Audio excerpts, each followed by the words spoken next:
36 190 milliards de francs CFA pour mettre fin à la dépendance, à la fatalité et à une économie extravertie. Le Burkina Faso se donne les moyens sur la période 2026-2030 de sortir de la pauvreté structurelle et du sous-développement. Le plan national de développement relance est un choix assumé d'un nouveau destin économique avec la souveraineté en ligne de mire dans tous les secteurs.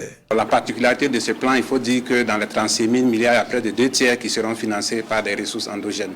Ça, c'est une orientation claire parce que la question de la souveraineté est essentielle. Donc, nous estimons que nous devons financer prioritairement notre développement par nous-mêmes.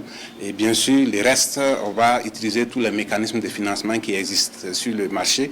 Il y a bien sûr l'intervention sur le marché financier, il y a le financement par des partenaires qui s'inscrivent dans la logique de notre marche. Et également, nous avons des financements innovants que nous allons développer. Nous avons déjà lancé la Diaspora Bond hier. En plus de la Diaspora Bond, il y aura d'autres sources innovantes qui vont être explorées. Également l'actionnariat populaire qui va être davantage développé. Le plan national de développement relance change d'approche. Désormais, il s'agit de produire, de transformer, de financer et de créer la richesse, le tout localement.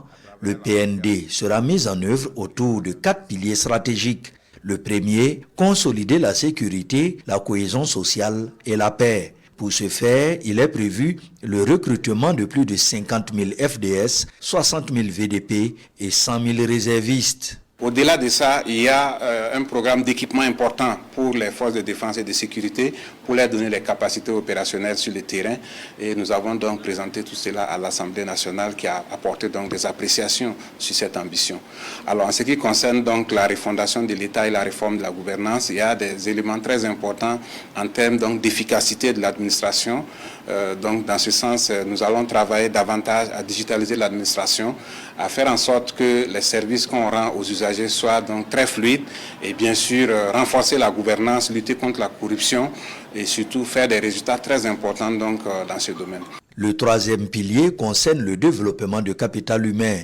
Pour le ministre de l'Économie et des Finances, aucune révolution économique ne peut se faire sans révolution humaine. Le plan Relance prévoit entre autres la construction de 73 nouveaux CSPS, 9 hôpitaux régionaux de grande capacité, l'opérationnalisation de Faso Pharma, la formation de 5 000 spécialistes et la construction de 150 écoles primaires et secondaires à niveau dans 17 régions. Développer les infrastructures et transformer durablement l'économie, c'est le quatrième pilier du plan Relance 2026-2030. Il est bâti autour de la souveraineté alimentaire et énergétique, de l'industrialisation à grande échelle, de la transformation de l'industrie minière et de la modernisation des infrastructures. Ce qui concerne le développement des infrastructures, notre bras opérationnel, c'est Faso Merbo. Les capacités de Faso Merbo sont en train d'être augmentées. Vous avez vu récemment la remise de matériel. Il y a eu d'autres matériels qui ont été remis. Il y a encore du matériel qui vient, encore 7 brigades qui restent. Aujourd'hui, l'industrialisation est une grosse priorité parce qu'il faut travailler à faire en sorte qu'on puisse éviter d'importer ce qu'on peut fabriquer sur place. Dans ce sens, on est en train de travailler à développer l'industrie textile, l'agroalimentaire et également sur le plan de l'agriculture, des efforts importants sont développés pour soutenir l'offensive agro-pastorale et halieutique qui a déjà fait ses preuves en termes de résultats.